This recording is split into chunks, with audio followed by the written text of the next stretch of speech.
Hey, good evening, friends. We've got another Super Metroid Randomizer League Week 1 multi-world race coming at you. I'm Asher, and I'll be commentating with Polar Bear Bunny this evening. How are you? I'm doing great. How are you? I just woke up, so... I didn't get a nap before this, but I am up and I am hype. We've got Forgotten Highway versus the Vileplumes. Forgotten Highway represented by Rogue DSO and Hacksaw versus Nifty and Zeb on the Vileplumes. Should be a good one. Yeah, so Rogue is super new to SM. Hacksaw's done, I think, a couple of SM Rat tournaments. He's done a few UFC Master tournaments. Nevdi and Zeb are a lot more experienced. I think they've both been playing in Rando League since season 1.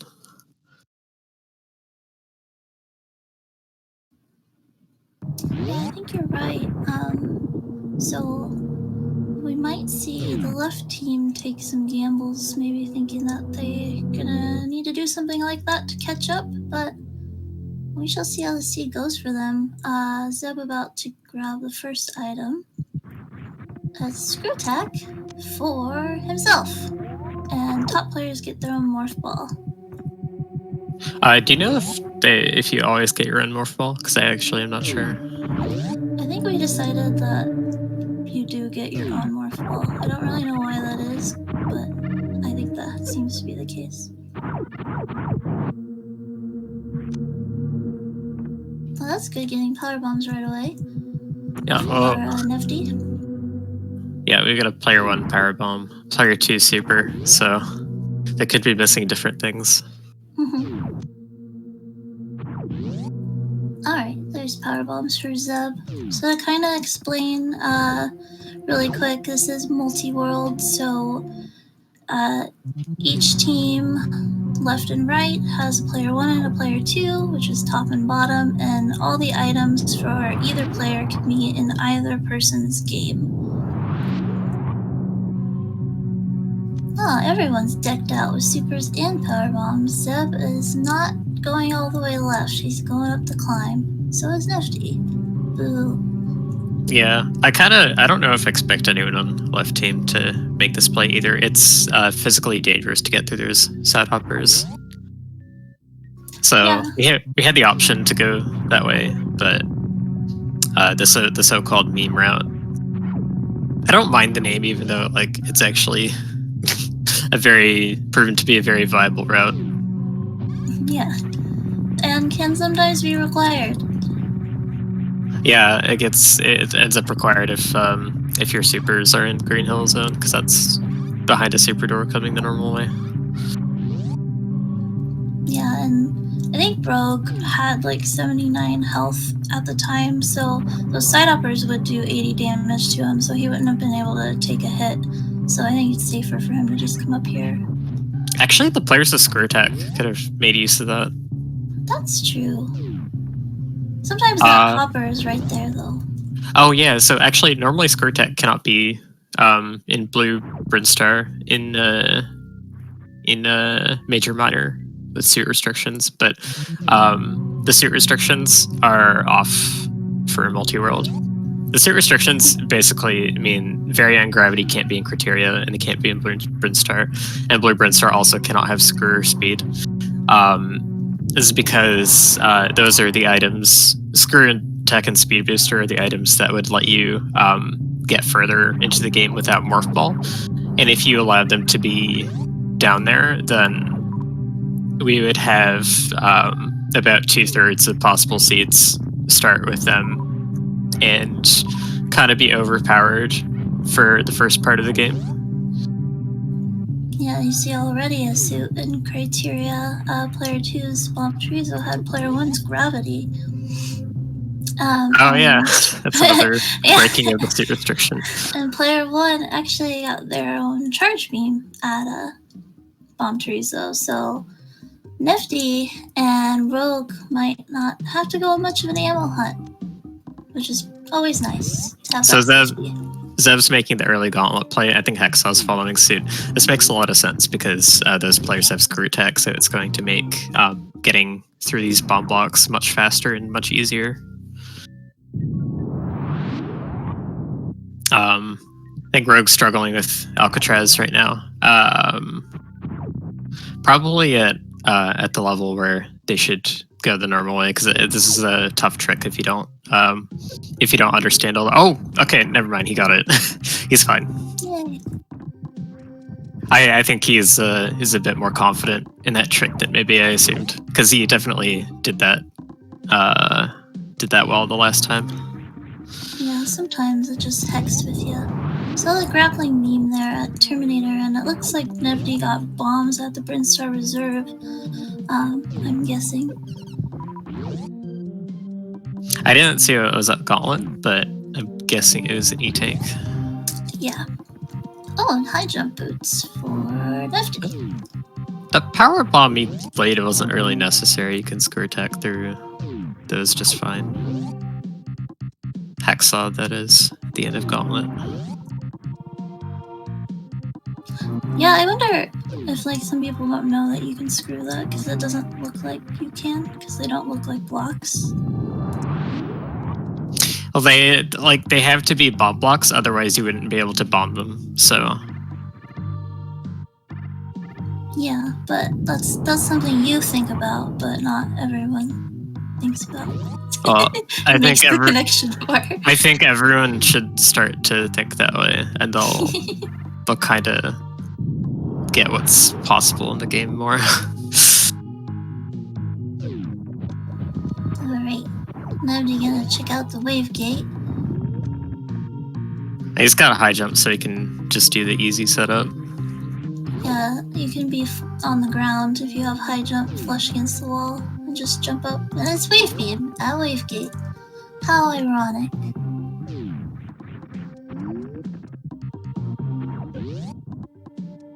Dang, I guess no reminder to check it later would have popped up.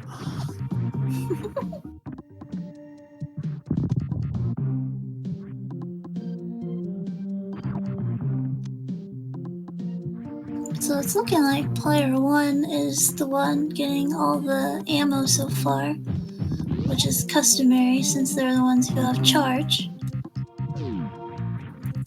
Zeb is still at only 5 supers and 5 power bombs. The thing I will say is that if someone is gonna get all the beams, then you want that to be the person that has charge, because otherwise they're not quite as useful.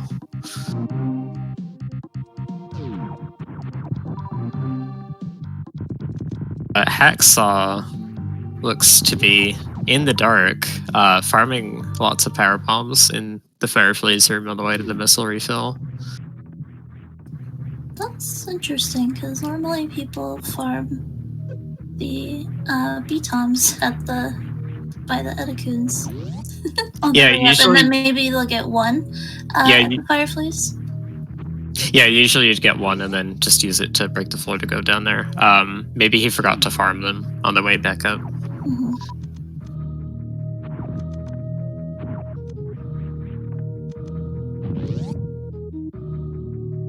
So Nevdi has already gone up Red Tower, checking Alpha power bombs for 2 minor checks here. I think this is and he got some power. He got some super missiles for Zeb. Or no, did he receive them? I didn't see. He had power bombs for himself. Yeah, I think those supers were for Zeb. Maybe they're having a connection issue because I didn't see them come up on Zeb's screen. I was gonna say that. Yeah, I think that was. Right. I think that was a good play for him because Zeb is on 5 supers and 5 power bombs, and you can run out really easily with those minimum counts. Yeah, I agree. And we've already seen Varia for Zeb down at Charge Beam. And Hacksaw getting it too. Yeah, I've already seen a lot of races that have come down to finding ammo at the end, so I think it was a good play. Yeah, so okay, we There have we the go. supers coming through.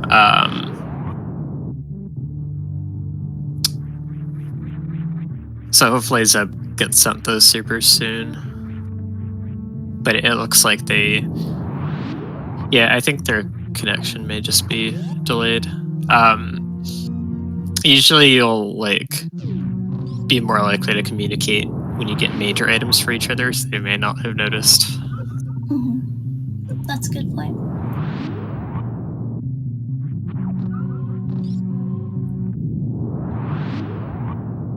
And Nevdi doing Gauntlet with power bombs, which is a little bit slower. Just getting an E-tank. Gauntlet is, if you don't have good items to do it on your first pass through criteria, and you happen to go up in red tower towards the wreck ship, this is usually a much better time to try and do it. You tend to have more resources, more power bombs, maybe better majors to go through it. Both Hacksaw and Rogue were both having trouble with the wave gate. I think Hacksaw's wave gate must be the spring ball that Zeb has. And Rogue wasn't getting like flush against the wall enough. It's really easy to do if you turn on Moonwalk. A little bit more work to be done if you don't use Moonwalk. Plasma for Nevdi at Zeb's X-ray, so now that charge beam is like super great for Nevdi. So it looks like I think Rogue just noped out of the wave gate altogether, and so he's gonna miss out on his wave beam. I think he has charge beam because I think that was on Bomb Teresa.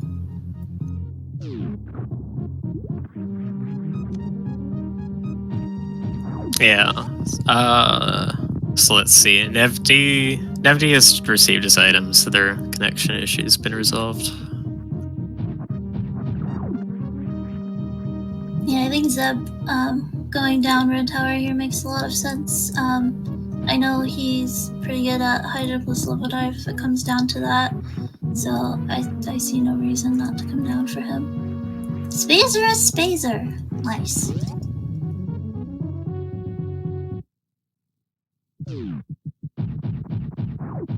Yeah, Nevdi pulling off the HPJ to get over the moat.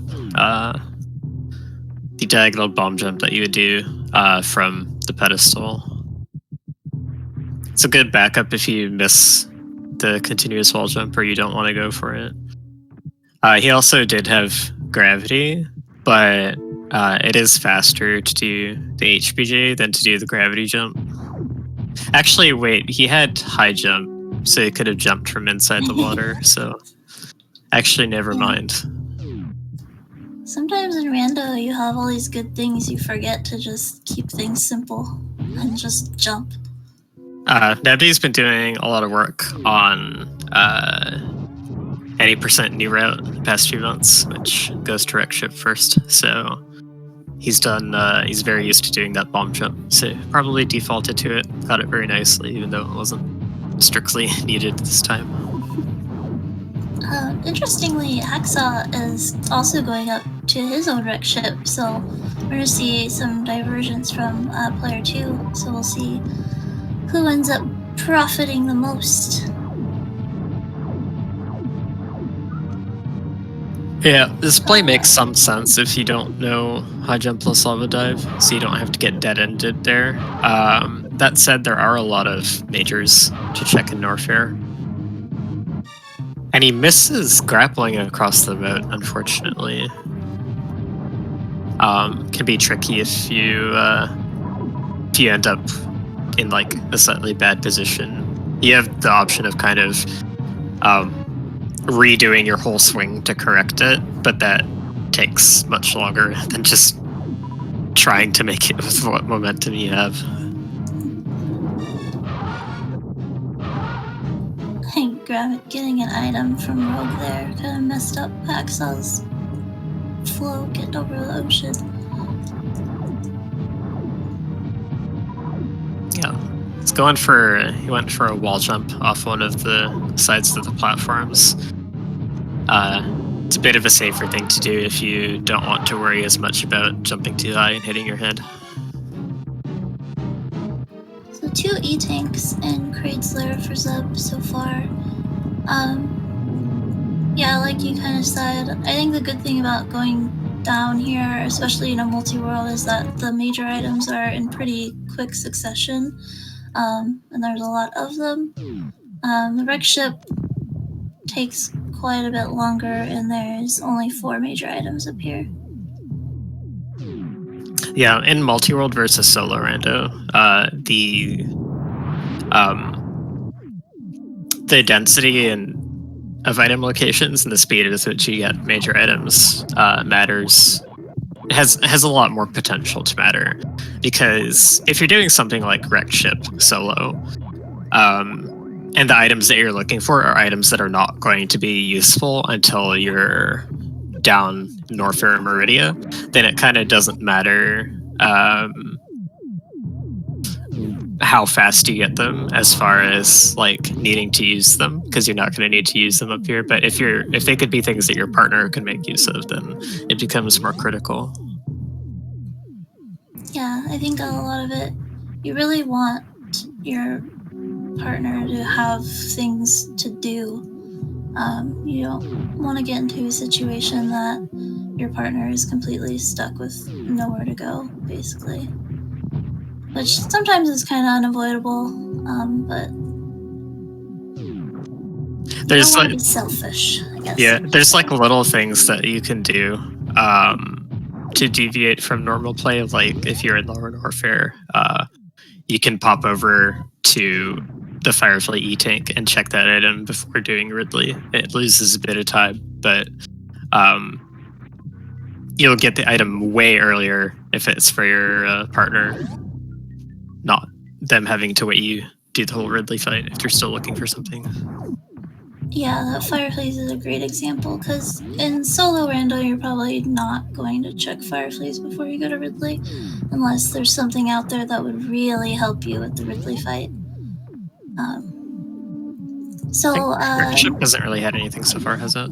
Nevdi found Zeb's plasma, but nothing else so far. It's an E-tank at the E-tank. Zeb found his own X-ray and his own bombs at High Jump and Ice Beam.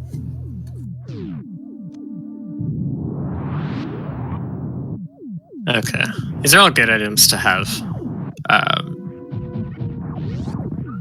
Screw attack for Rogue in Hacksaw's wreck ship.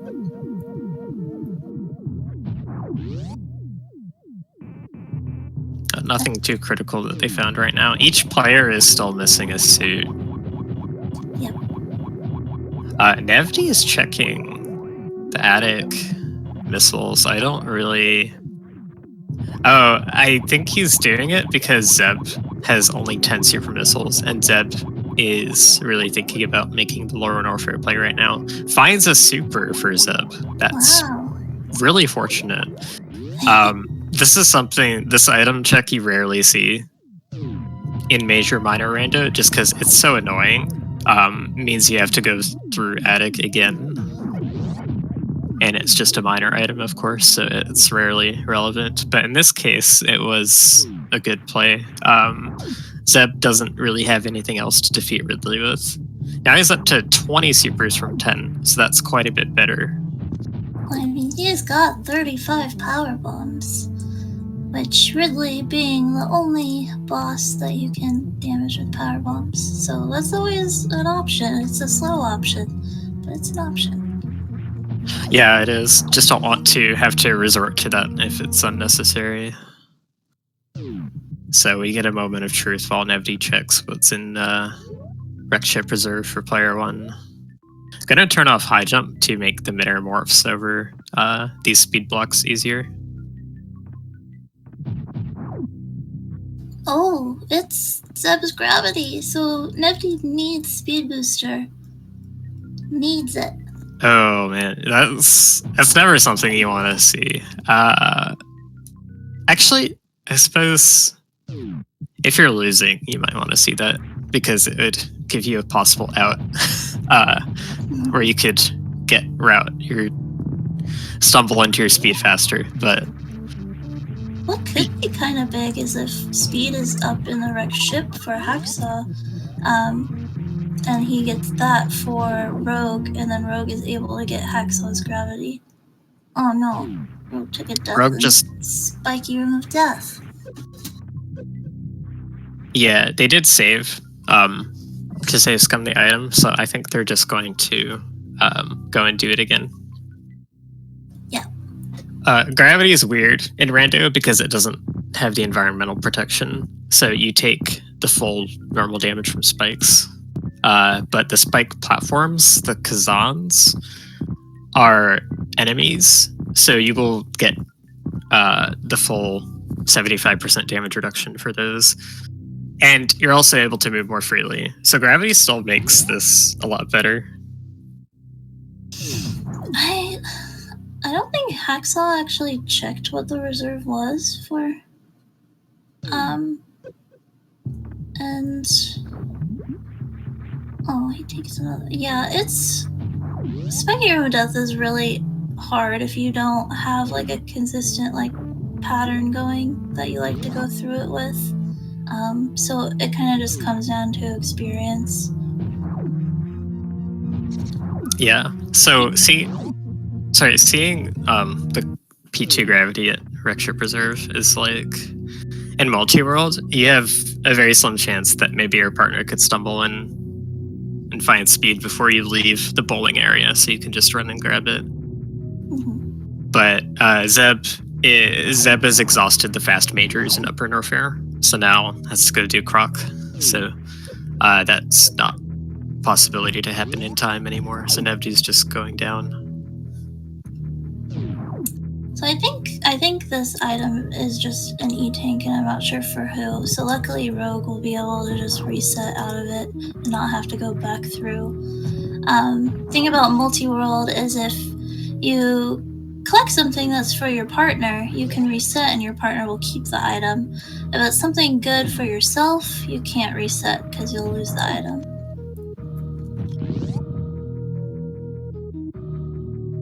We got a croc check on Zeb's side, finding grapple beam for Nifty. Oh, did they just trade grapple beams? That's cute. They did. Adorable. Cute.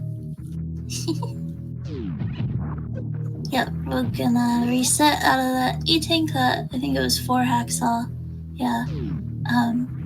And then pretty soon he'll be seeing the news that Hacksaw's gravity is blocked behind speed.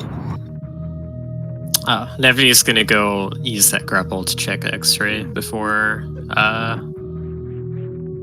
guess doing anything else really. Nevdi has the option to try for front of Meridia or do Kraid. I mean, Kraid's the best thing to go to right now, but this is the closest he's going to be to X-ray for a long time. Yeah, I think this is smart.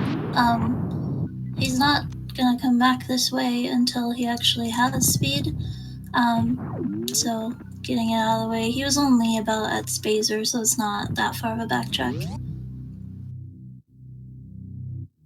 Yeah, so chat's telling us that Hacksaw did not really make an attempt at Sponge Bath. I don't know if he knows the trick to bomb jump out of the water line. So he tried to wall jump and couldn't get up and just left. Yeah, I knew he saved. Oh, I didn't see what Zeb just got, but I knew he saved, but I wasn't sure why he wouldn't have checked it, but I didn't even think about that. And if he did not check what was at Wreckship Reserve, then he's only checked half the stuff in Wreckship. Yep. So that's a mystery item at the reserve in the E-tank there. Nice quick kill though on Kraid for Hacksaw. Yeah. It's not very good to leave stuff like that unknown if you can help it. Yeah, I think that's kind of just like an experience thing too. That's something I think about when I'm considering going up to the wreck ship first, is if I have something for the E-tank room and I have some sort of item to get over the moat. Usually those are the same item, but sometimes they're not. Like, grapple is not going to help you get over Sponge Bath. Yeah, I don't think Rogue checked wreck ship reserve from the other direction either. Honestly, I wouldn't have expected him to, because those Minormorphs are kind of tough. He does get Ice Beam for Hacksaw. He's not checking it from he's beyond not. bowling either, so he's not going to know about that P2 gravity, and that may hurt a lot later. Yeah, yeah. So checking That's absolutely gonna hurt. Checking it from bowling side is also, it's not great because you have to wall jump up the shaft that you would shine spark up, and it's got spikes in the middle of it, so you have to understand that if you turn around in the shaft when you're next to the spikes, the game will perform a wall jump check because it'll try and like see if you can wall jump off the part of the wall that has spikes, and doing that counts as making contact with the wall. So it's pretty tricky to not get hit by the spikes and push down when you're trying to wall jump up it. And then when you're at the top, you have to lay a power bomb to reveal what the item is. Yeah, so either way to check that item for Rogue would require a little bit of tricky movement. Alright, sorry, I just talked over you. Oh, you're fine. Yeah. Zeb is going for high jump plus lava dive.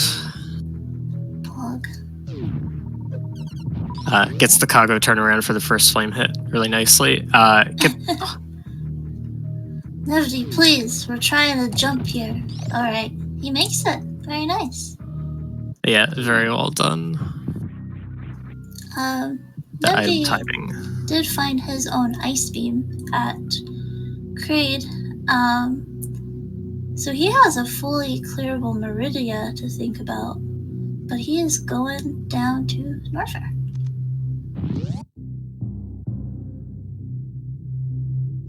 He can at least get the ice and high jump checks out of the way really quickly, just in case it's something good. Yeah, sacrificing like actual linear efficiency is good multi-world, like I was saying earlier. Zeb could really use some better movement items down in Lower Norfair. It's Wave Beam. Yeah, that wave's nice. It's not really going to help too much right now without charge, and you'd much prefer a movement item. He has to do a spring ball jump out of here. Yep, he also has the option to bomb jump, but that, if you can get spring ball jump on your first try, maybe second try, it's faster than bomb jumping. He's also bombed out the entire floor of bomb blocks that's above the screw attack, so nothing to stand on there to make it faster. Yep.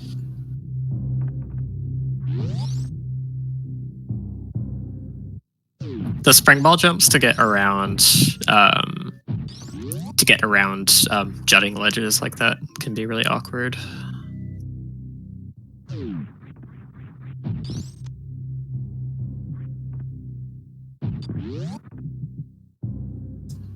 Yeah, after this, he's gonna do another spring ball jump in worst room here. Then he's gonna need to be like a little bit careful in amphitheater. If he gets caught in the acid, he doesn't have high jump, doesn't have gravity. Wait, did he just? Oh, he just did the hypo wall jump, I think. Oh, he just did. I didn't even. Jeez. That looks pretty effortless. That was like, yeah, that was like first try. Like, it was nothing. I didn't even notice it was that good.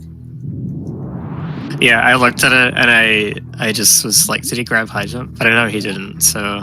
You sound like a liar now. He's like, he said a spring ball jump. No, he's not.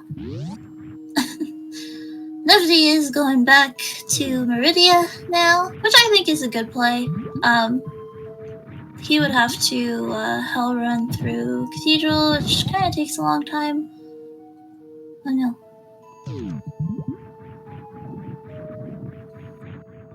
Yeah, Nev just got ice to be able to ice clip to bot turn and get all the way to Nevdi. Dragon. I thought he was gonna pick that up.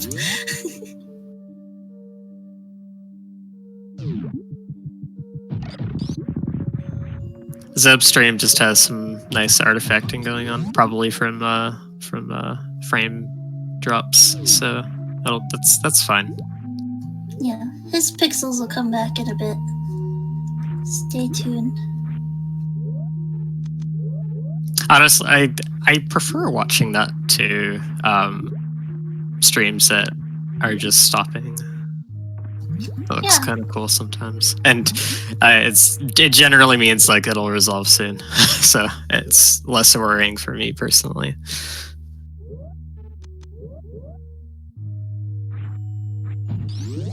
Nevti gravity jumping up Everest doesn't really have to with high jump, but probably not quite familiar with where to do the jumps. Yeah, it's a lot easier if you have high jump and speed. Zeb taking on Ridley. Should be an easy 30 supers.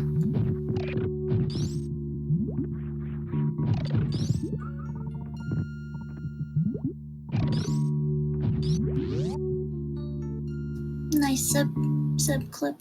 Nice Metroid clip from Nevdi. So I don't think Hacksaw knows high jump plus lava dive. But playing as much rando as he does, between both this and Link to the Past, it wouldn't surprise me that much if he like picked that trick to learn. Oh, player one Varia suit at bot turn for Nevdi. Nice, and Rogue decided to go right to Meridia after getting his ice beam, so he'll get Hacksaw's Varia soon. And Hacksaw's got Varia. Rogue's gonna get his own Varia. Someone's Varia, yes. Which will be good for him. Rogue will technically not need any more items to finish the game after that. Does though, yeah, for himself, does need speed though to get Hacksaw's gravity. It wouldn't surprise me. Oh yeah, that's true. Never mind. If Hacksaw knows full suitless Meridia, actually, it wouldn't surprise me. Just because of who I know that he's in the community with, who his friends are, kind of thing. But it also wouldn't surprise me if he doesn't know it. Zeb found his own charge beam at Ridley, by the way, so he's rolling as well. Just needs that gravity. Yeah, that's really good. He's got full beam combo, and there will be no ammo search necessary. And he does know full suitless, so even if he just finds high jump, he'd be good to go. Yeah, does need high jump for it. Player 2 high jump and gravity is still unknown. Or sorry, no, we know gravity. I keep forgetting. High jump. What if high jump is at the wreck ship E tank? No, it can't be. Well, it could be in Hacksaw and Zeb's wreck ship E tank, I guess. Yeah.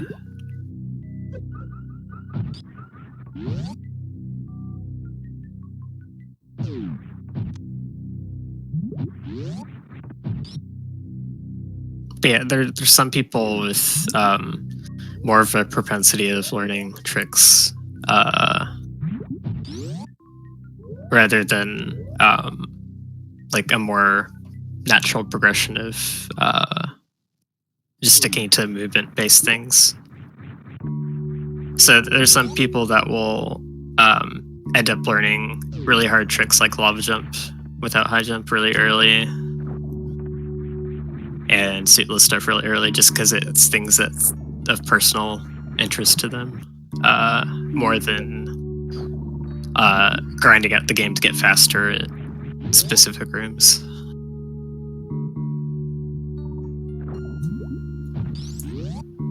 So Nefty still has, I guess, Plasma and Shack Tool out there. He's got all of Lore and Warfare open now, which is 3 items, and he's got the 3 items in Bubble Mountain and 2 at Croc. So more than likely his own speed is in his game, but we'll see. Oh, P1 speed for Rogue in the sand pit. Fell through the crumble block, gonna have to go around again. But that is the access to the... Oh, wait, no. Actually, he doesn't know about the P2 gravity. It's an wreck ship. Like, how do you know that's player 1 speed? Oh, you're right. That's a good point. I don't know whose it is. I'm only thinking of player 1 speed because of how relevant it is. So yeah, never mind. I don't know whose it is. If he doesn't get to it soon, we might not know for a while. Wait. What's... Oh. Why did... Nefty didn't go to that sand pit?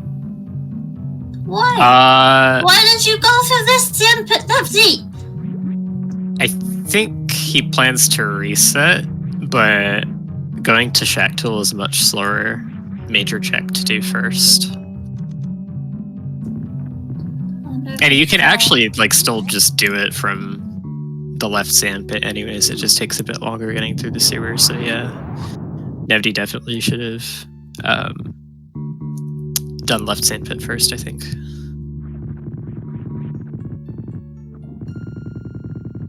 So Rogue kind of... You can perform a jump here similar to Alcatraz. The timing is just a little tight. Yeah, he's not doing an Alcatraz style wall jump though. I don't think he has that in his mind. Yeah. All the times that I've seen him morph are after he started descending. Yeah, you want to morph so that you're morphing and going upwards. So you're... There you go. Oh. Okay, very good. That is how you want to do it. Nice E-tank as Shack Tool for Nefty. He's not resetting. Oh, now he's trying to get this mid-air morph, this 4-tile high mid-air morph. I think he turned off high jump for it too.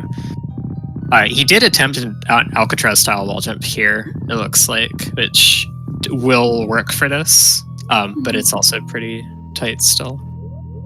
So he's just going to use bombs to do this bomb jump here.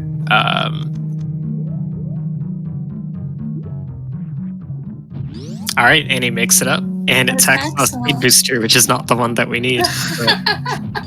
They also don't know that, so...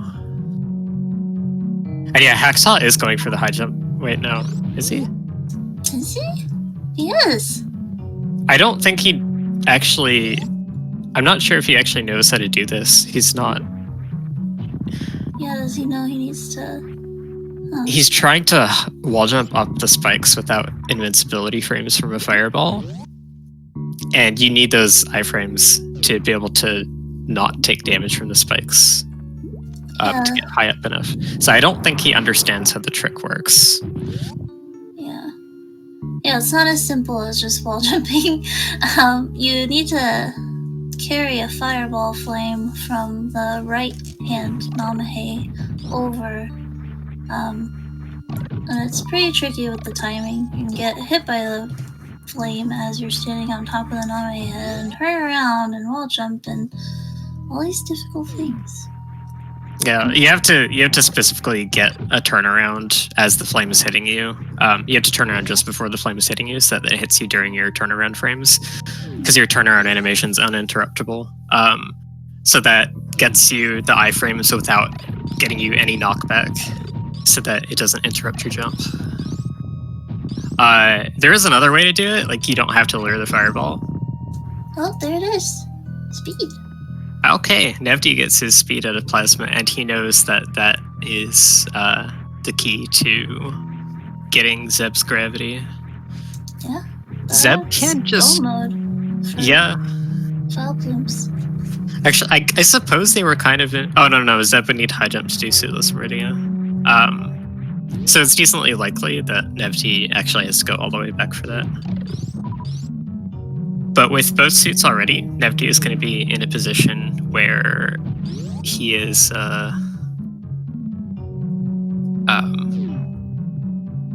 where he is going to be ahead in terms of boss completion, most likely, anyways. So if you're ahead in multi-world, because the finish time is considered when both of your teammates have completed the seed, the player who's in front has some time to burn with extra checks to help out their partner without impacting their team's time. Yeah, so we were talking about this earlier, and yeah, really the only time that Forgotten Highway is fastest is if you are coming from Plasma to go to the wrecked ship and your intended destination is the wrecked ship. And you have space jump. Yeah. That's, yeah. And probably speed, maybe. Because, like, yeah, otherwise there's no reason to go through this. It's also the wrong team going through it. You have Forgotten Highway on the left. Oh. Yeah. Has Nevdi even gotten eaten by a Vileplume yet? I mean, to be fair, Nevdi's intended destination is the wrecked ship. He's just got to get the gravity. Yeah. Yeah, that's what I'm saying. He's doing it right. I'm not saying he's I'm saying he's okay. I thought you were saying he was I'm gonna say he's wrong because he doesn't have space jump. But thing is though, like Nevdi is actually gonna be like pretty behind after grabbing this. He has to grab it, he doesn't have any choice. But he's still gotta go all the way down to Lorna Fair. Yeah, Zeb leaving wrecked ship, not doing any checks, even though it doesn't have high jump or gravity, which looks really weird from this perspective, without the consideration of the multi-world aspect. Axel is actually going to check his waterway since he just got speed. So let's see if anything cool's there. There might be. What could be there? Player 1 space jump, I guess. Or actually, any movement item for player 2, pretty much. Really, anything?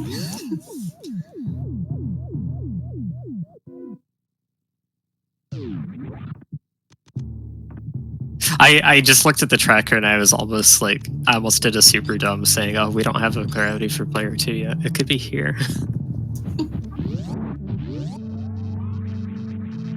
Oh, high jump boots for Haxel, so now Haxel can go to Lorna Fair. It won't don't give him really any item progression other than charge beam. But we'll get him a boss down. That's actually very good for him. So that he can complete Lorna Fair in the meantime, because he's not going to get that gravity for a long time. That's true. That's a good point. It's not going to catch their team up, but it is something. It is going to be way better than if he didn't get that. He's also coming back for round 2 on this wave gate. Yeah, he's got the high jump down. He's got moonwalk on, so you saw he pushed himself up against the wall. Easy peasy.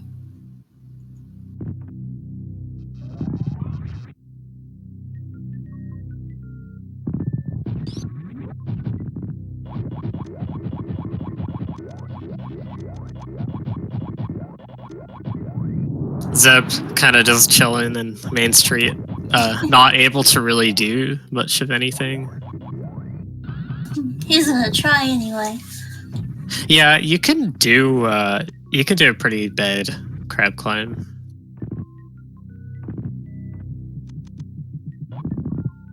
But just gets that gravity from Nifty. You know, thinking about it, checking like Shack Tool and Plasma, on Nifty's end, like, I don't know. I don't think that's something I would have done. I think I would have gone to my own Norfair. So, yeah, pretty heads up. Very nice gamble, I guess, on Nifty's part. I think I would have done Norfair just for the density of items and the boss progression, and then I could have just cleared Meridia on the way out. I think it may have been a bit informed by knowing that he's got a really important item at Wreckship Reserve.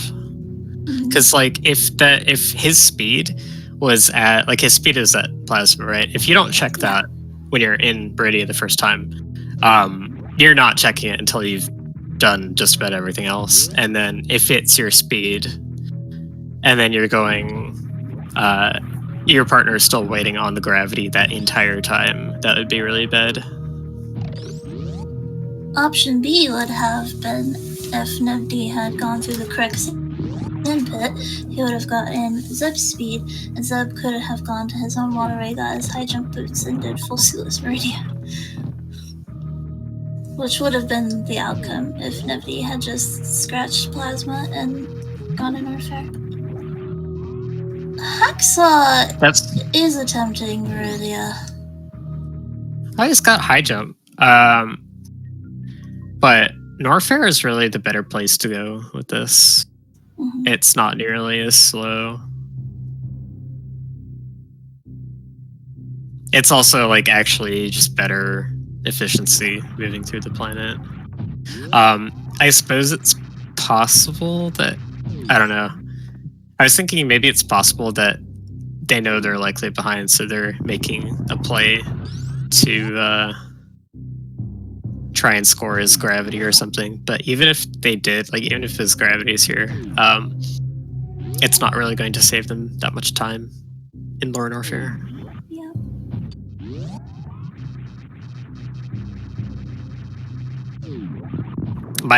You still want to take the more efficient route through the planet, and you can at least give yourself chances to get gravity down there.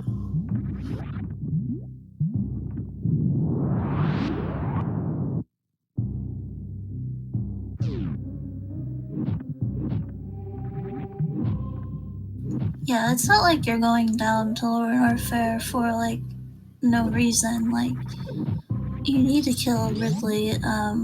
That area takes the longest to get to and get out of. And there are still 3 item checks there that you don't know what they are, so probably a better decision than this.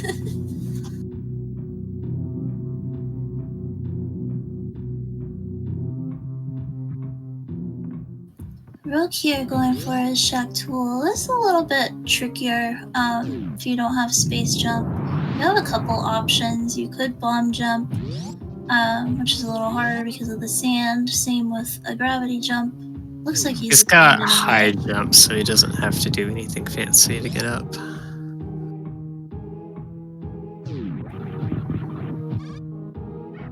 It looks like he abandoned it though. Yeah. Didn't do it.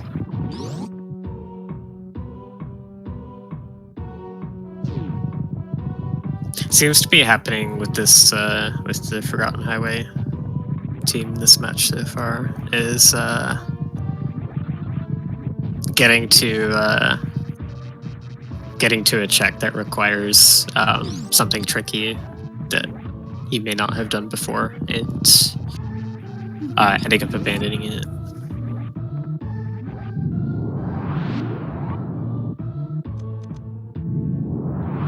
Yeah, like being able to full clear, quote unquote, an area like that could mean so many different things to different people. So a more experienced player is going to need fewer things, and vice versa. So I think it just comes down to experience. Being in these positions will teach you for the future that maybe I don't want to go to this area without this specific item if I can help it. Yeah, sometimes you can't help it. That's the other thing. Yeah, they're not doing anything that's out of logic, per se.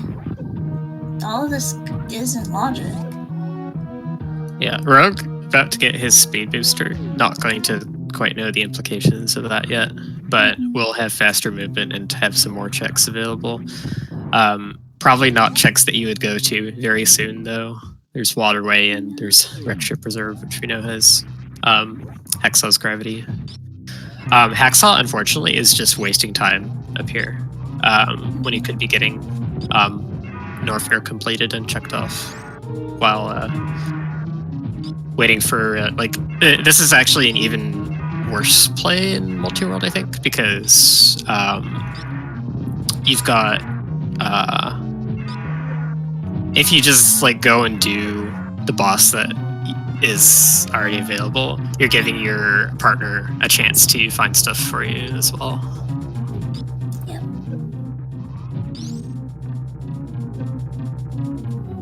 Yeah, it's kind of interesting to see like how people's minds are working in these multis, and even like in single rando. Like if I don't have gravity and I see high jump, and I have Varia, I think lower Norfair. I don't think Meridia. Like Meridia doesn't come to my mind first thing. Like I'm definitely going to lower Norfair. Yeah, there are times when like you get gravity and your first thought should kind of be lower Norfair instead of Meridia, which is like weird to think about for I think newer rando players. It's like that in general too. Like in like vanilla SM, like generally lower Norfair going to it first is over Meridia is just overall faster. Yeah, more efficient route through the planet. Mm-hmm. Like yeah, you could be making a play here to try and do something your opponent's not doing, but you still have to go back and do learn over anyway, so you're not saving any time. Yeah.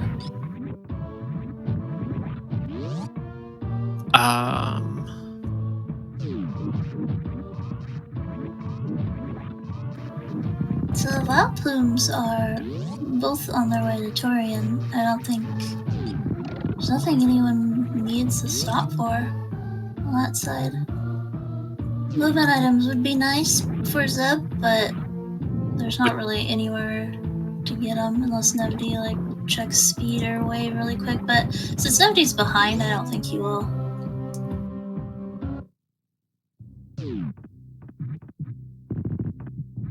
So these multi-world races, your team is done when the last person on the team is done. So if you're ahead of your opponent, you can still make checks to help your team out, and it wouldn't hurt you. But if you're the one behind, you're probably not going to make any extra checks on the way to Turian. Rogue is going to X-ray, which makes me think that he's maybe averse to going to lower Norfair without space jump, because that's the only like casual requirement that he doesn't have for it. From this position, you could do a gravity jump with high jump, which isn't very difficult. Yeah.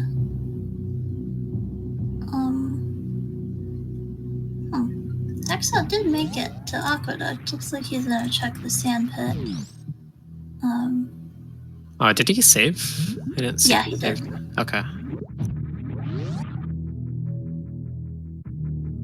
Yeah, that could be what's in Rogue's mind. I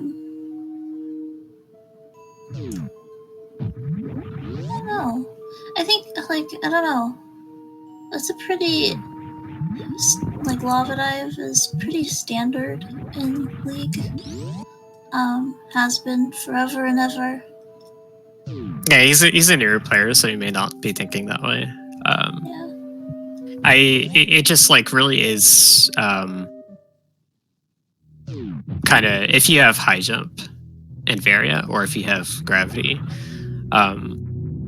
it really is something that playing these logics you should be comfortable with doing, because it's going to come up a lot and it's going to be the best play for you to do most of the time. Yeah, to get really competitive, you definitely want to know that. But, you know, it's just a lot of fun being on a team with your friends, regardless.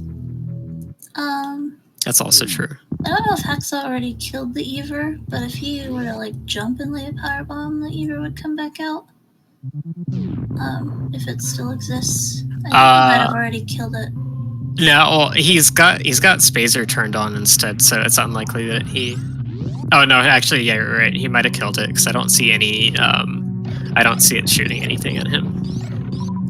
Did he also go through the right sand pit? Angry. That I guess for him, but it doesn't matter because he can't get the left sand pit item anyway, can he? I mean, I'm sure you could, but he doesn't have spring water space jump, so it'd be very hard. Yeah, he has to do that. He would have to do that the hard way. So.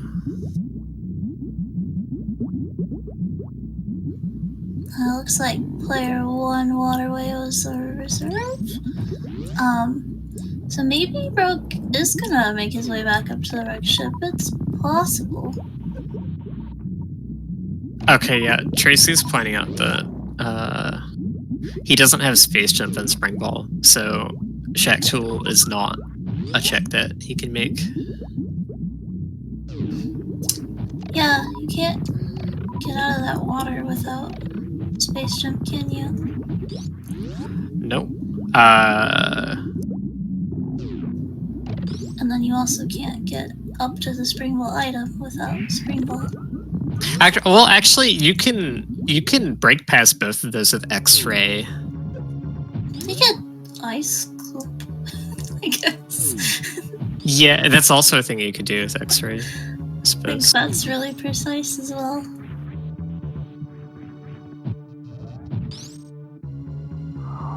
That's kind of why too, like before you try Suitless Meridia in almost any capacity, you kind of want the whole shebang, like the whole item set. Like you want ice, you want spring ball, you want your space jump, you want your high jump boots. You kind of want it all before you go. Obviously, those things can be at like Mama Turtle or something like that. But like, yeah, he's missing kind of a lot of things for both of these checks.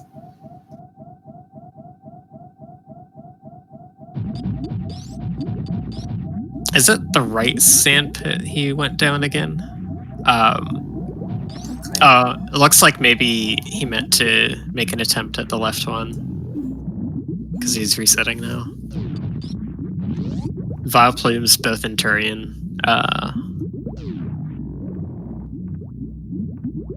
Well on their way to finishing the seed.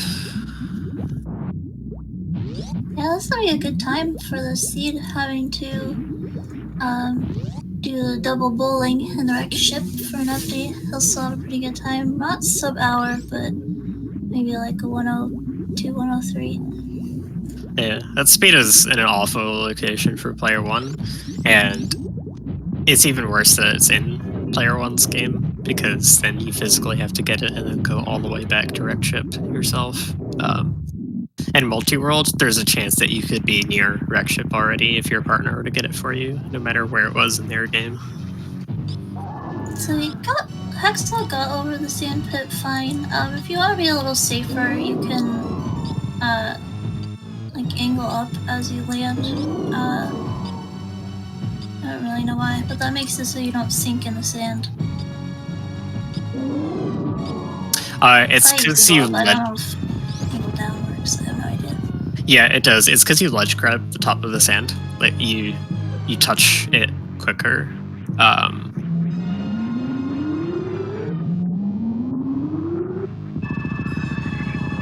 think he's at least trying to be able to see what the item is. There's not a great way to do that, as far as I know. Yeah, it's really not. Alright, Nebby on Rainbow 2, and Zeb is in the steep. He's starting these wall jumps a lot lower than he could. It's kind of best to start doing them as high as possible. This is very difficult just because you have to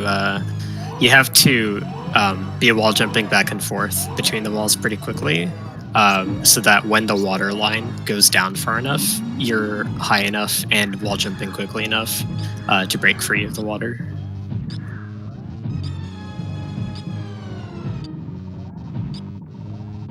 it's a bit tricky to get up here too.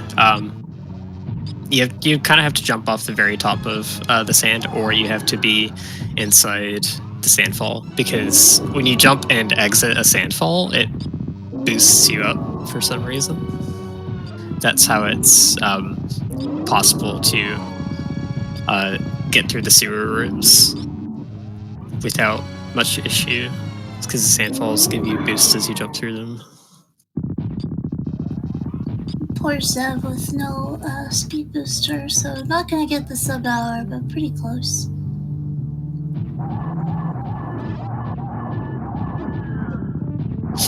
This is a really tough trick Haxel was trying to do, though. Yeah, and it's not even... It won't even benefit him either. Like, seeing the item's not gonna do anything for him. He can't get it. Well, Zeb has finished with an official time of 1 hour and 22 seconds. So GG Zeb. The team will be done once Nevdi finishes.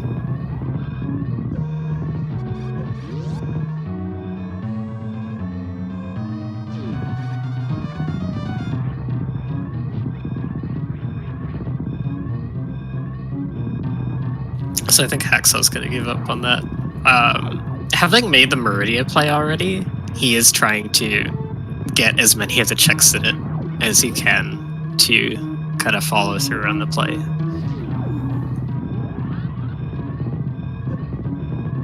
So that's a good thing. It's just, under the circumstances, I don't think this is the right answer, but he's doing his best with it, at least. Nevdi will actually make it through with high 101 or mid 101. 101.31 for Nevdi. GG. We'll see if they want to come interview.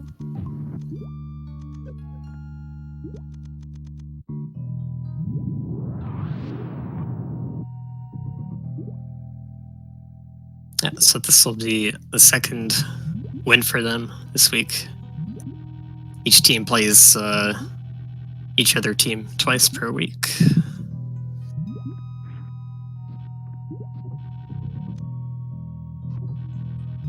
Yeah, we have 6 more weeks of this madness and then playoffs, so a lot more SM to go. Sounds like we have Nevdi and Zeb in here. Is that true?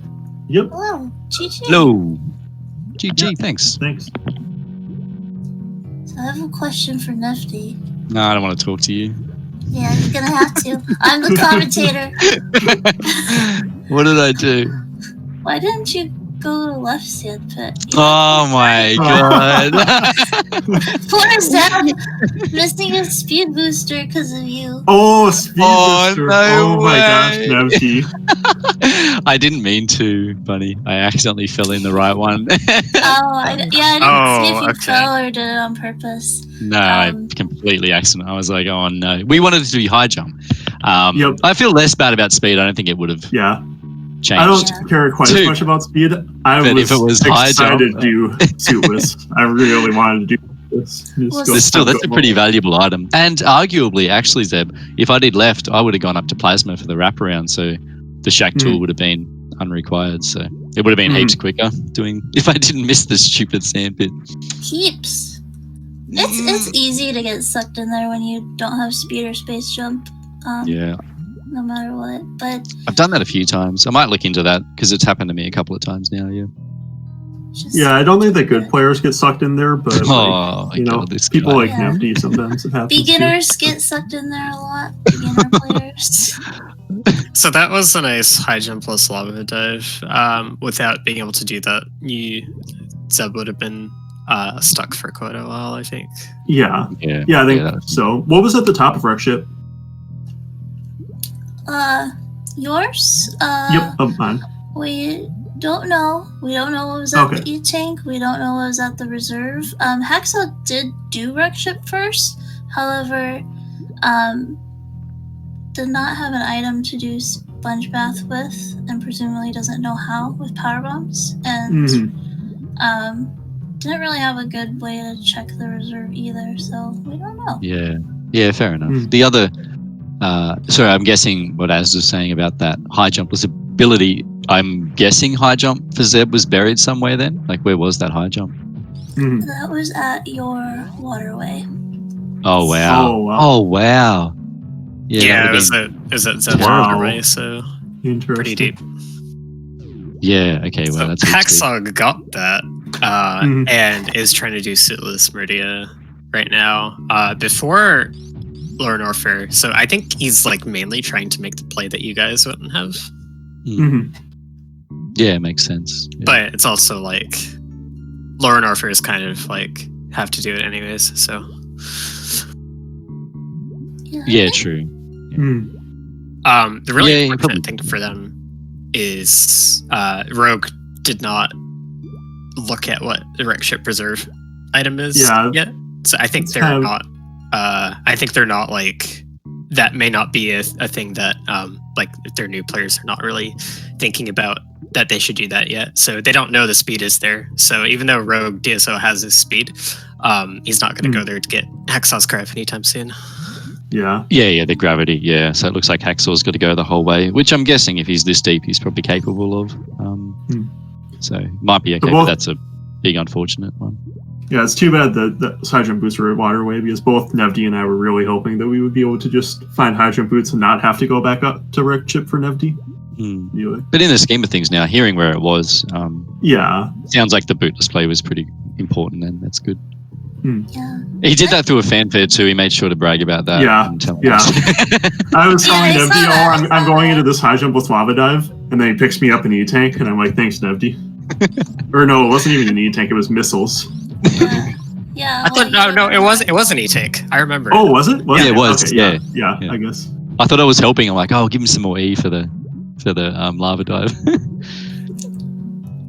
And then I got the worst room in the game wall jump first try. I was pretty happy with that. I was like talking about how, at that same moment, I was talking about how you're going to do another springboard jump, blah, blah, blah, and then you just do it. I didn't even realize it, even though I'm watching you.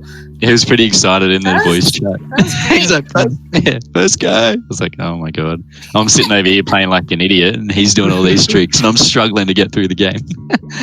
But that was really fun. Thanks so much, guys, for the comms. I'm looking to watch this one back. You did nail the HPJ over the boat with gravity and high jump. Yep. Unrequired HPJ, but I'll take it. Yeah, thanks. That'll be my point. That'll be my high point. Okay, so it looks like they're going to stick with it to avoid the forfeit, which is what they tried to do last match. I think last game was double required Suitless Meridia. It was double required left sand pit Suitless Meridia. So yeah, it was pretty rough. That was rough. This is less. This is still pretty tricky, having that an item at wreck ship reserve. But I do find it really interesting that Hacksaw is electing to do the snail climb instead of the grapple. I didn't see attempting the grapple. Okay. Yeah. So maybe he doesn't know it. I think so he might be like me and find the Dragon grapple escape easier. There are some issues that I have with the aqueduct, I agree have some issues with that grapple jump too. I was having big troubles in our match one with that one. I find the Dragon one like first try, and that one I can't. 10 minutes sometimes. The aqueduct one's really annoying. Yeah, there's weird. Sometimes you stick to the wall when you're trying to do the big arc, and sometimes the snail's in the way too. You have to get... Yeah. I normally power bomb the snails away to start. Yeah, that's what I do.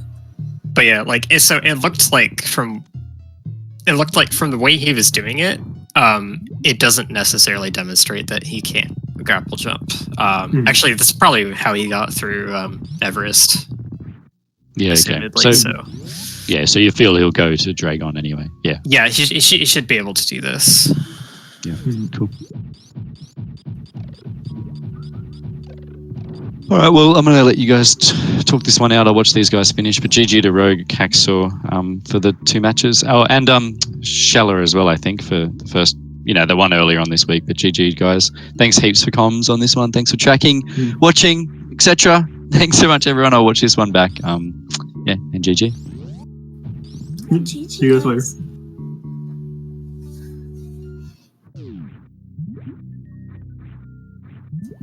Alright, so Rogue did make his way into Lower North Fair in the amphitheater now.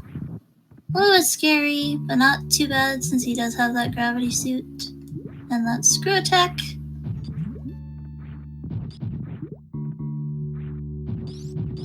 So the Hacksaw killed Batoon, and now did he?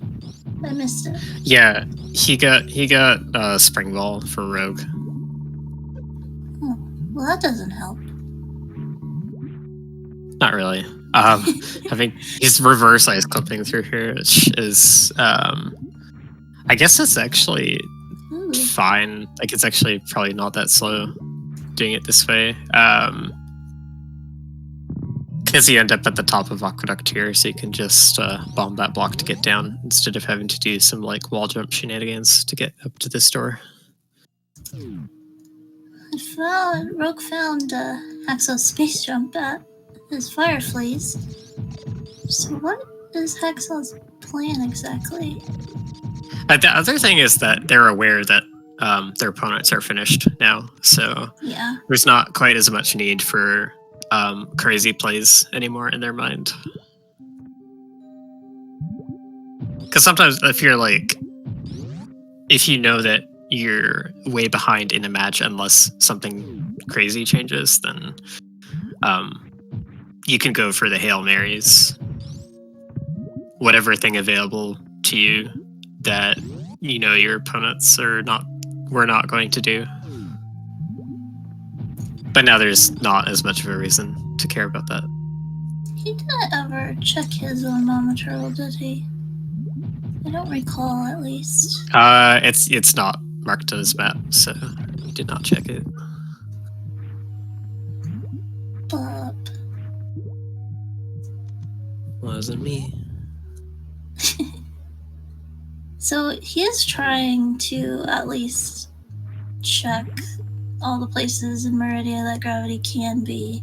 He's not gonna find it though, but I think that's kind of his intent here. He really wanted it to be at Batoon.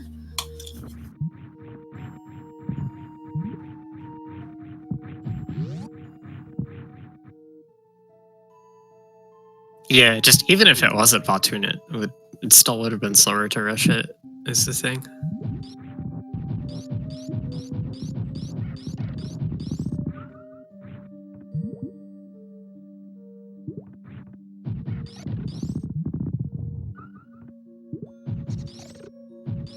Yeah. So he's still gonna have to wait quite a while for Rogue to go back to wrecked ship. If Rogue remembers to do that at this point. Rogue's gotta fight Ridley and get all the way out. Rogue's like literally as far from that gravity as it's possible to be right now. Yeah.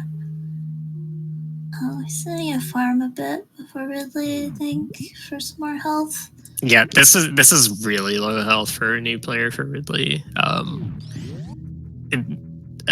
newer player is going to take a lot of damage to Ridley just because the AI of the fight, how to handle his movements, is very complex, very hard to understand.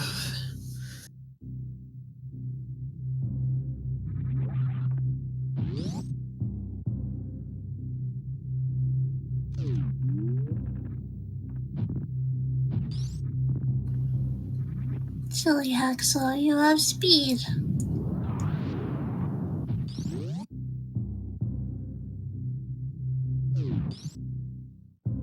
Fun fact, those blocks they use power bombed are actually shot blocks and not bomb blocks. Ah, yeah, that's true. The funnest fact. He has regular bombs too, but I guess he wanted to get out both sets at the same time. The shutter can make that annoying sometimes, but he doesn't have a thick beam equipped, so it should have been fine.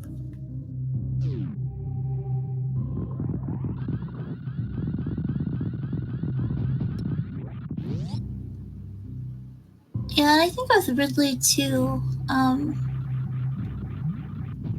if you shoot at him and he's like off screen, you're not gonna actually be hitting him. Well, his tail's going wild.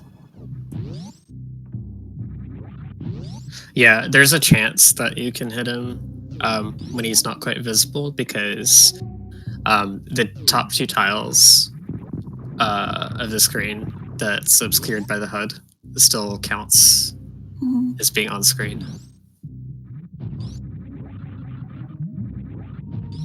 And he's down.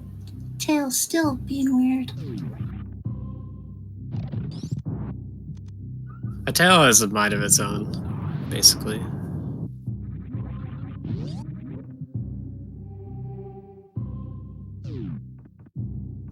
Alright, Hacksaw, maybe saving before attempting the lava dive.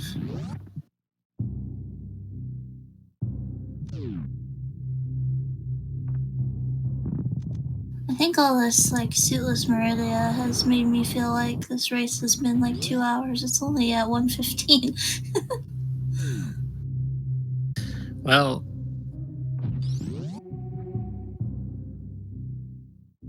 yeah, I guess.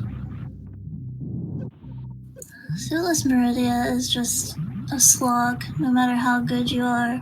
Some people find it fun or relaxing. I disagree, but you know. I mean, this is actually like 1:15 is a decently long time for a Super Metroid Rando. A lot of the players in this league. You kind of expect multi-world to go a bit longer, generally, no matter what. But yeah, in like a single-person seed, this is kind of a high time. I've felt like the multi-worlds have been surprisingly fast so far. Most of them. Yeah, some have, yeah. Even like some of the awful ones are like not really that much over an hour. Oh yeah, no fanfares is a good point. Yeah, it is. There's also a lot of ways for like there's a lot of ways for like a really bad suitless Meridia configuration to be mitigated by stuff that the other player's helping pick up.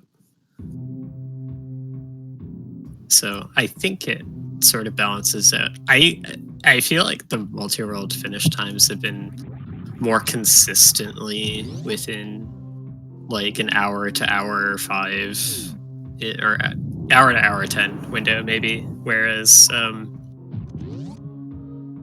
solo seeds will tend to be a lot faster or a lot longer depending how they are.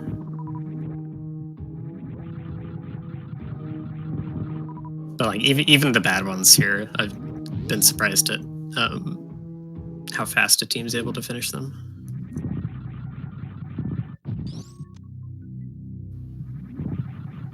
Hacksaw did a pretty good job getting the lava dive though, so I think he had nothing to worry about. Kind of made me think that maybe he was a little scared about doing the lava dive, and that influenced his decision to go to Meridia. But I don't think that was it at all, knowing him. Like I think he was perfectly capable of that. I was really just more thinking he's trying to make a play and do different routing from the other team. It just in the particular case of like choosing Meridia over a lower Norfair that you have to do anyways, it's not that effective.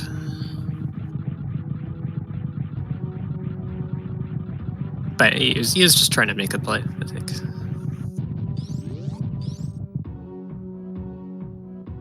Yeah. Sometimes you just know that you're facing like super good opponents and you have to try and see what you can do. I know that feel. Being kind of the underdog. Alright, Rogue is full on health now, so that's good. He was a little low.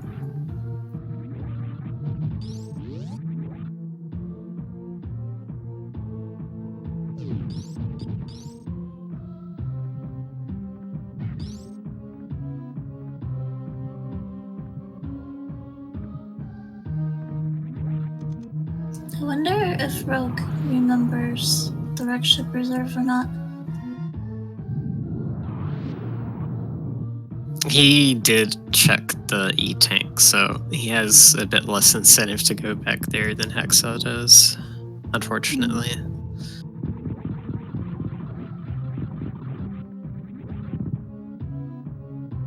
Making short work of Crockwire with charge and plasma.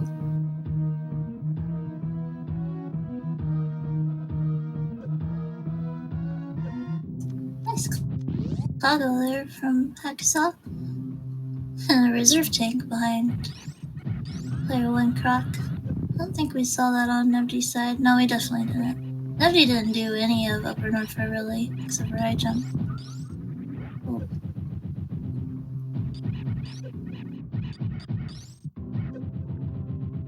I feel like it's hard for me to remember what Vileplumes did, because it was so long ago. It was all a blur.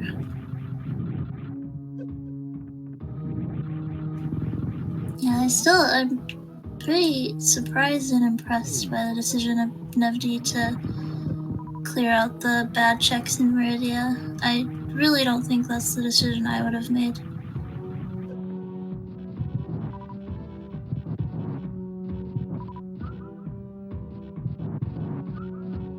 I think the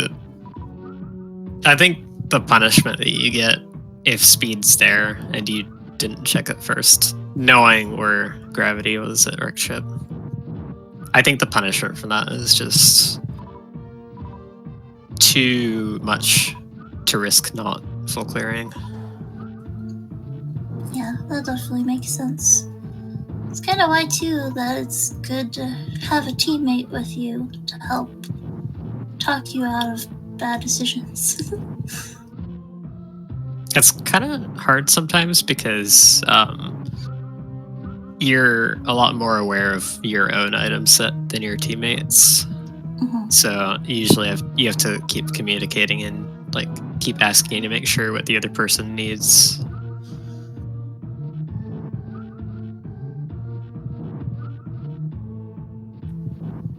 Hexa doesn't have charge because charge is behind Ridley. So he needs to farm up to at least 30 supers, probably a few more just to be safe.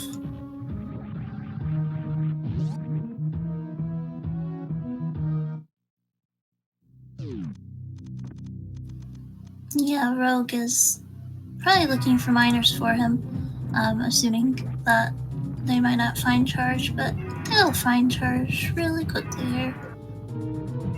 Yeah, I actually forgot that was still a consideration for him.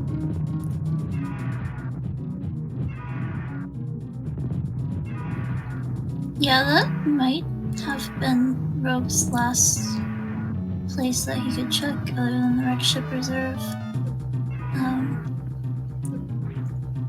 Like I think Rogue, like I think the two of them are just like really hoping that Ridley is gonna have gravity for Hexa. Like that's still possible for them. For about 10 more seconds.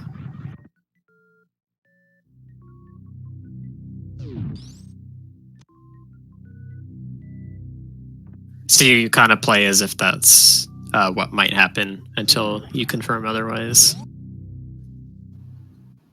And then Hexa, I don't think he was able to see the sandpit item, so he could still think that its gravity's in the sandpit, and now it's logically available with the space jump.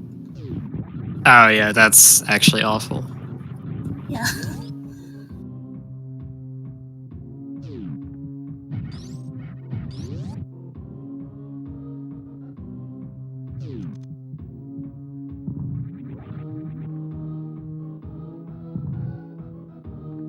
It's so good though, like, I don't think, it might be Rogue's first tournament or league ever. It's not Hacksaw's as far as I know, but it's just good to kind of like do these seeds and really learn how the logic works and what tricks like really come into play more frequently, so you can just be better the next week and better the next season when you definitely return, because you definitely want to, because this is awesome. Yeah, it's definitely Rogue's first tournament of any kind. But yeah, you get to watch back your race and see what your opponents did better. And you get to see commentary and chat criticize you. No criticize.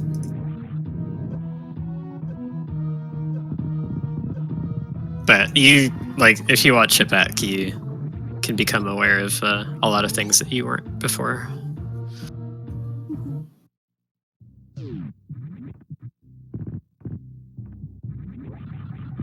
I wonder where the player 1 space jump is. We almost went the whole time without seeing any space jump. What have we not seen? Player 2 Shack Tool? Yeah, player 2's Extraneous Meridia, I think is it. Or yeah.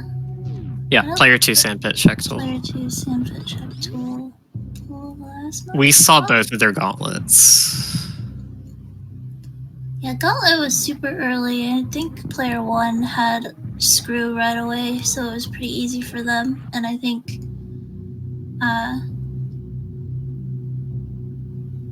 yeah, I don't know if Zeb ever did Gauntlet, maybe? I don't know. He might have right before he went to the wreck ship, but Hacksaw did it early as well. I think Rogue might have broken the Red Tower platforms with Screw Attack. He's having trouble getting up there. Yeah, I think accidentally Screw Attacked all it the off. rippers, too. Yeah, he's gonna turn it off. Yeah.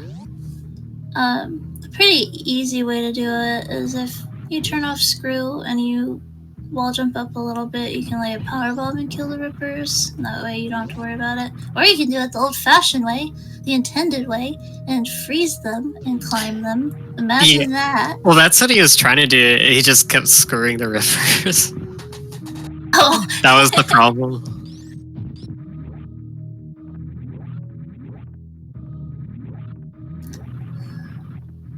We've all been there. I've been there. I don't know if Buff has been there, but I have. I've definitely, when I started, I definitely had issues with Screw attacking his platform specs, and Hacksaw's in kind of the same boat right now. Yeah, Hacksaw's been there, see? Hacksaw has a wider beam, so had an easier time actually freezing the rippers.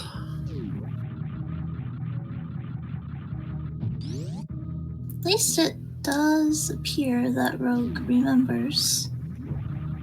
And I think Hacksaw knows that he left 2 items up here as well. So they're both going up. That's kind of funny to see, actually.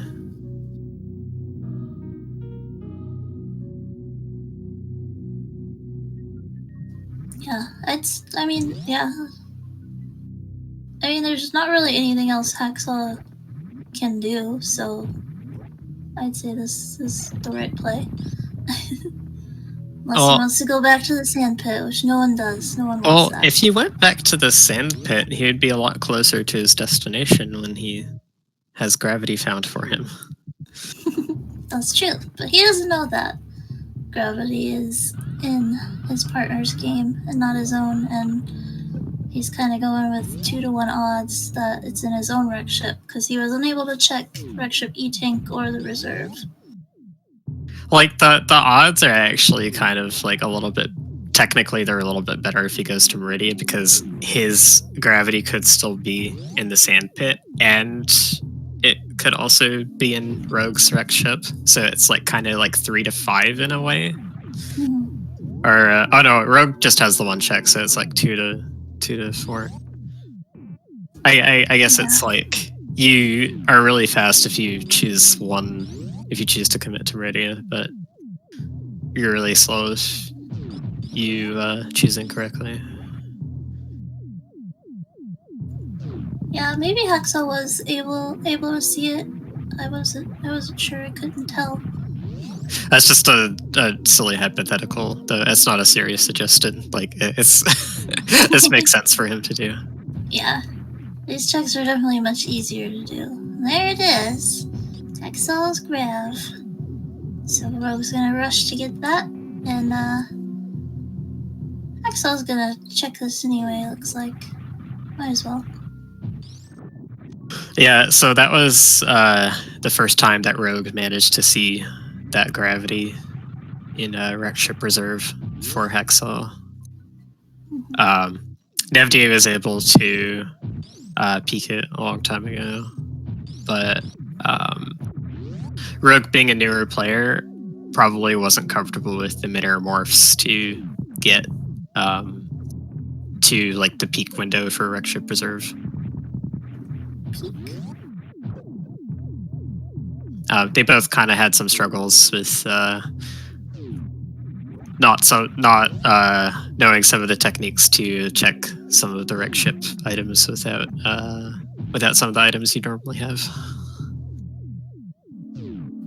Yeah, it's kind of ironic. I think a lot of times, at least in my mind, I like to go wreck ship first in hopes of gaining like some kind of movement item. Like if I can't get a suit, I can hope to get a movement item or something that will help make the rest of the game faster for me. But the thing about the wreck ship is you kind of need movement items for some of the checks. Otherwise they're a lot more difficult if you haven't done them before.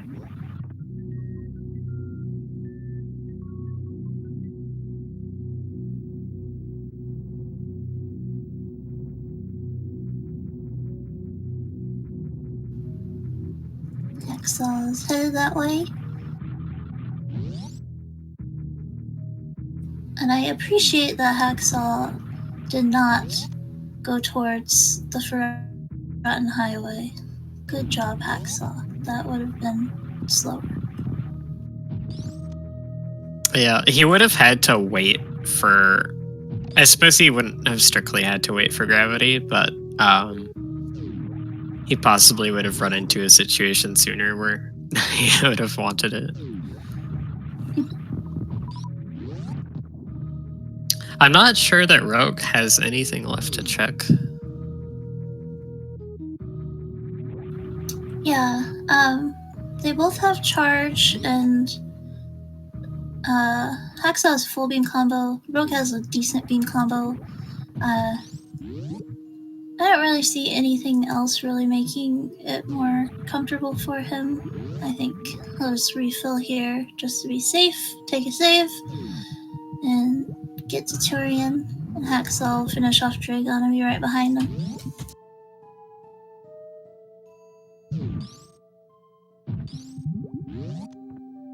Oh, that is right. Yeah, Rogue never did his own check tool. And then didn't it ever go back for the wave kit, I guess. Even when he came back for Waterway, he didn't. Yeah, I forgot Wave was there too. Yeah, Wave was Wave.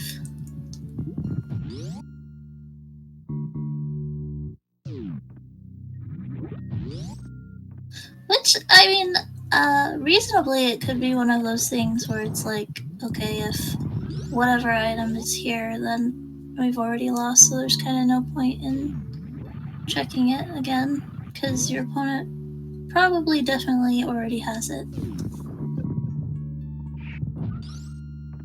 But I think probably it's more likely that he just forgot.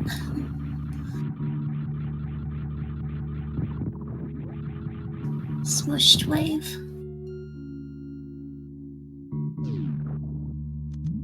Smush. Smush.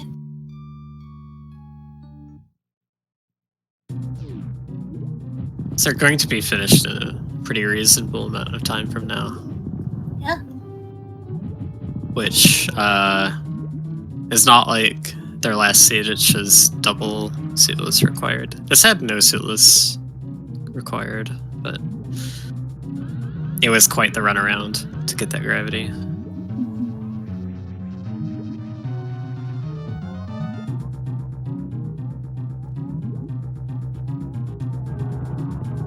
Thing is, like, I did give Hexal a hard time for going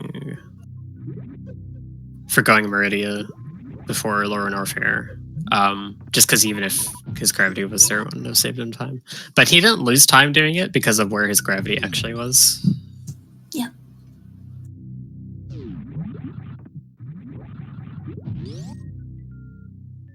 Rogue got grabbed and is just going to powerbomb the Metroids. Suppose that's the easiest way to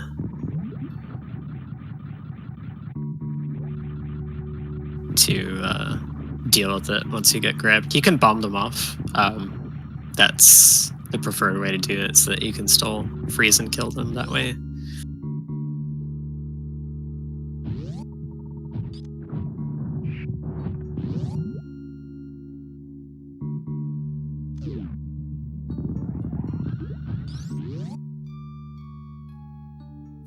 Alright, here's Big Metroid.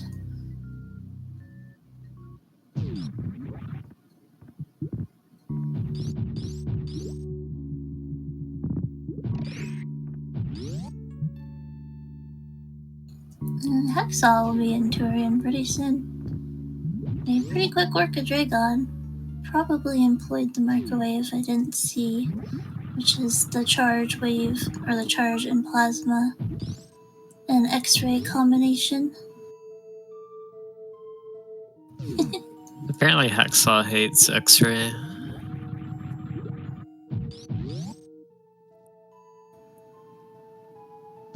Well, I assume that's like a known thing with him. don't let Croak hear you say that. Hacksaw could theoretically just go without taking a ship refill. Not theoretically, he could, but he might choose to take the ship refill on the save anyway. Just because you don't want any more setbacks, really. I think, I don't know. So sometimes seeds can exhaust you, and you don't have any time for any setbacks. This is better health and ammo than you would have for any percent old route. Mm-hmm. But I don't think he He's running. speedruns, so may not be really a consideration. That's something I always think about, though. Is like when I play Randomizer, I like to compare my loadout to the conditions that I'd be in speedrun categories. So, like, if you've got more ammo than you would, and you've got full beam combo, you can skip the ship refill. If you don't have plasma, usually you want to just take the refill anyways to fill up on supers, because then supers will be your fastest way to defeat Mother Brain. Yeah, it's 60 supers for this second phase of Mother Brain. If you have full meep combo, it's 20 shots, but I think it comes out to be about the same amount of time as 60 supers. Yeah, it's the exact same DPS if you do it perfectly.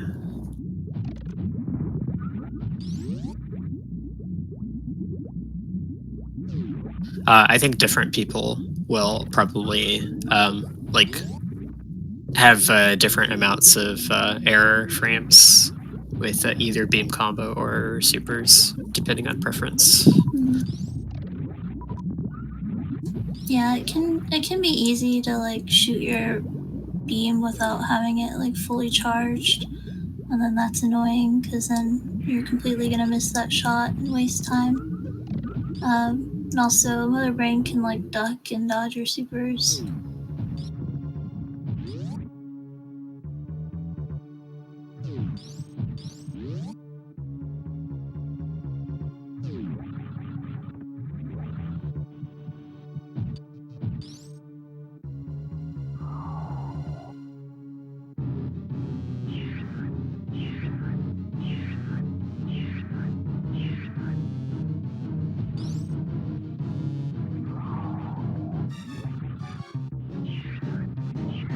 Oh, it looked like Hacksaw was going for a real baby stoop attempt. I wonder if he knows it. Not sure. I wasn't quite sure if he knows it based on the way he was doing it. So he's turned off his screw attack, presumably, so he can get the ice zeb skip, and then he's turned off his Varia, which will aid him in doing the stand-up glitch. So we'll see if he's able to pull that off.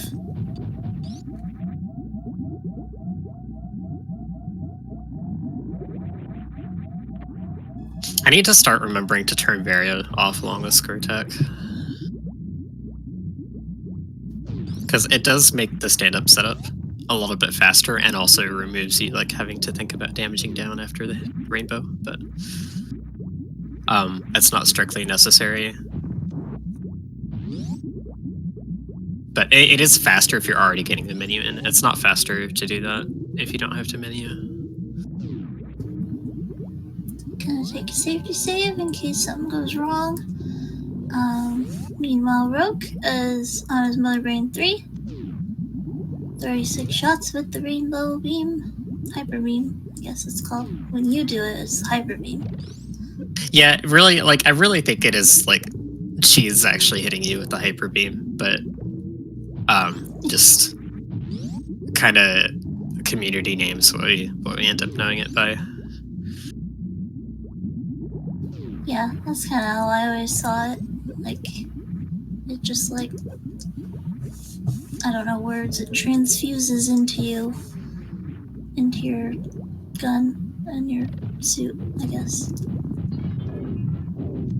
And you give her a taste of her own medicine.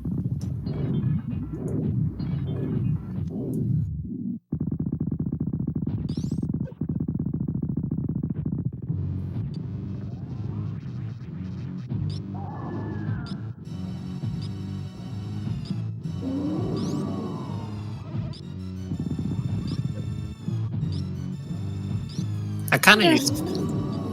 Go ahead. I kind of used to think that,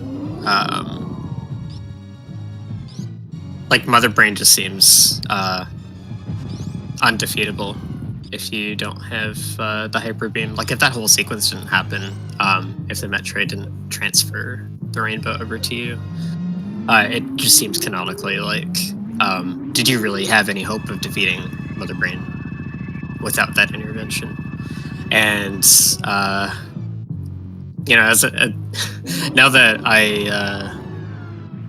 like a lot more about the game is known, and hyper beam just does charge beam type damage, we know now that you could just do Mother Brain 3 with charge shots. And that would be fine. Wouldn't be particularly easy. It'd be quite annoying with how fast she moves forward. But it does sort of answer that lore question.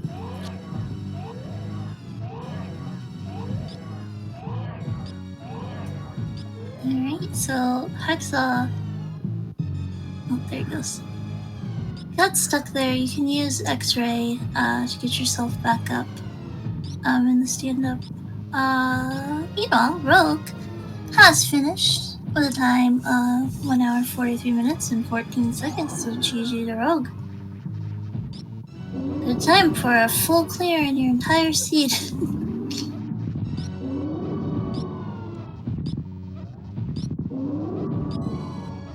Yeah, it's actually interesting that he finished first out of the two players, and Nevdi finished second on their team. Yeah, it is. Yeah, I think it was just the fact that Nevdi put off Lower Norfair for last, whereas Rogue put Dragon for last, and the Lower Norfair trek is quite a bit longer. Yeah, that was a nice stand-up from Hacksaw. Only had to do like maybe 4 or 5 rainbow shots. He's ready to go. Yeah, so in general, like, he saved to make sure nothing bad would happen. Which, if you're just doing that purely for stand-up, like, his loadout is very comfy otherwise. If you're doing that as a safety purely for stand-up, that's not really worth it, because you're safer option could just be to not do stand-up. You'd have no risk of soft walking. But in this case, I think it's a good opportunity to practice it and have the save so that it doesn't like force the forfeit on you. Yeah, exactly. I completely agree. It's got nothing to lose by doing it.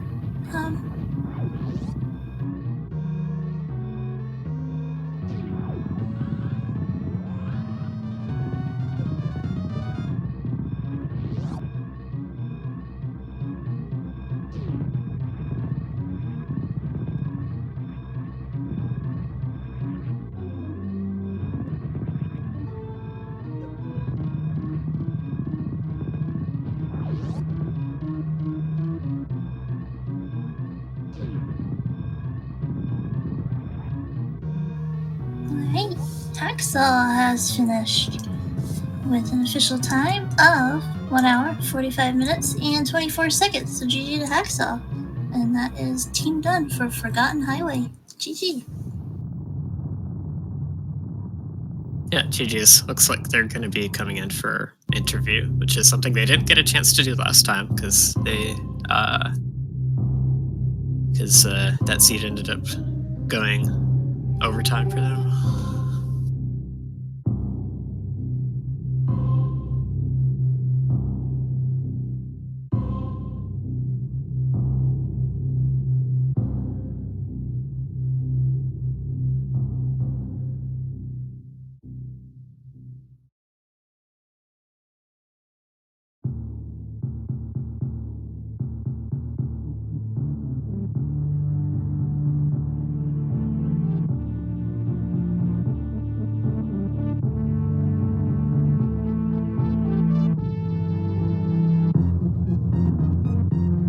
All right, and we've got Forgotten Highway in here. Hacksaw and Rogue DSO. GG's. GG's, thank you. Yeah, GG's. That was quite the runaround for Hacksaw's Gravity. That was. I knew that. I knew that Wreck Ship Reserve was going to come back to bite me. It is what it is. We finished, so that's what counts, right? I thought we routed it perfectly. I mean, we get to see the whole game. We got the most gameplay out of it. We win, right? That's right. Yeah. The only disappointing thing is we didn't route in our team names' sake. So. Well, I would have if I had Gravity. Well, I mean, I tried to do. I did the best I could with that. Oh, I even said that too. I was like, good on Hacksaw for not taking the Forgotten Highway because it's slower. And once you did get Gravity, you were already heading down the elevator. I forgot that it was your name. Yeah, I thought about doing it on the way to Wreck Ship, but then I was like, wait, I don't have Gravity. And then by the time I beat or made Microwave Shrimp, whatever that boss's name is, I can't even think right now. But yeah, it all kicked into auto drive. Yeah, I wasn't sure about like the timing of when you knew you were about to get it or what. If you would have like waited at the Forgotten Highway door for Rogue to pick it up. But yeah, like I don't really think any decisions made were bad. It's just like unfortunate. I think sometimes it catches up to you and you go to the wreck ship and you're like, oh crap, I don't really have the movement items to check these items easily. So it's a reasonable decision to just bail and check other things. Yeah, I mean, if I had it to do over again, I probably would have done the same thing. Only thing I might have changed, I might have, after clearing Meridia, gone up Forgotten Highway and then done that check. That might have saved us a couple of minutes, but I don't think it would have made all of the difference in the race. I think Zeb and Nevdi are terrific runners, and they just really outplayed us on this one. Yeah, I mean, that's the thing. Those guys, they rock. They're fast. They're good. They're going to beat us if it's just we all do the same thing. So we had to do something different than they did. Going to wreck ship, I don't think was what they were going to do. So we went to ship. Sometimes it pays off. Sometimes it doesn't. Today it didn't. Also, the thing I gave you a hard time for, Hexel, is once you got your high jump from Wateray, which is a pretty crazy score, but like the thing I gave you a hard time for was doing Suitless Meridia right away, which like I assume is to try and get divergence out of it, right? Yeah, because I mean, we got to do what they don't. But like, you have to end up doing Lore Norfer anyways. So it makes, like, to me, it makes more sense to go and get that done first and give your partner chances to find gravity for you. I mean, I know it's actually not doing something different, but even if gravity ends up at your own bot turn, it's still not really faster because you'd have to double back down and go do Lore Norfer anyways. So yeah, I didn't even think of that. Good point. It was kind of the thing where like that particular divergence didn't have outcomes that could help you. So Oh, good point. I'm gonna have to remember that for next time. Yeah, it's super tough in these multis. Just from experience and watching them, like, when do you decide to suck it up and go to that Suitless Meridia? It's come up so many times. There's been tons of games, so not just you, like tons of games where people have attempted or started or done full Suitless Meridia without it being actually required, and with varying results. So I know in my race earlier this week with Shala, it was required for both of us, and boy, that was interesting. yeah, that's like I know you in particular are new to all this. So that's like super rough to get that as your very first restreamed seed. You know what? It was tough, but I mean, that's kind of been my method for trying to learn Super Metroid anyway, is just sort of being thrown. And it seems to be working. I've been playing for about 5 months now, and I've come a pretty long way in that 5 months. So I'll just keep on doing what I'm doing, throwing myself in the deep end. Yeah, that's awesome. Yeah, this is exactly how you're gonna learn. Just by racing and seeing what tricks are out there and what tricks seem to be required a lot, and finding your kind of play style. So that's really awesome.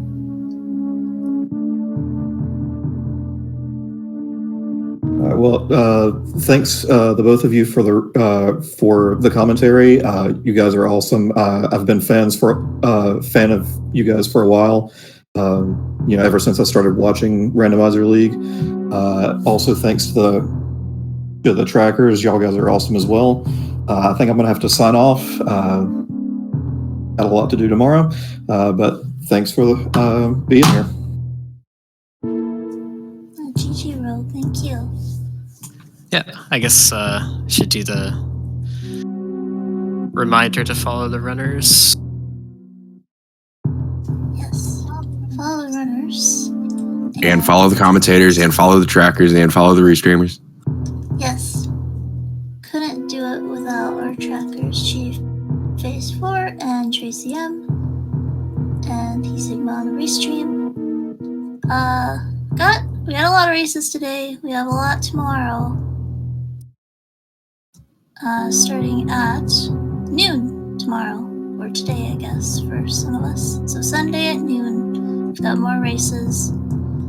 So hope to see you all there. I think we'll sign off for the night. Yeah, see you tomorrow. Good night, everyone.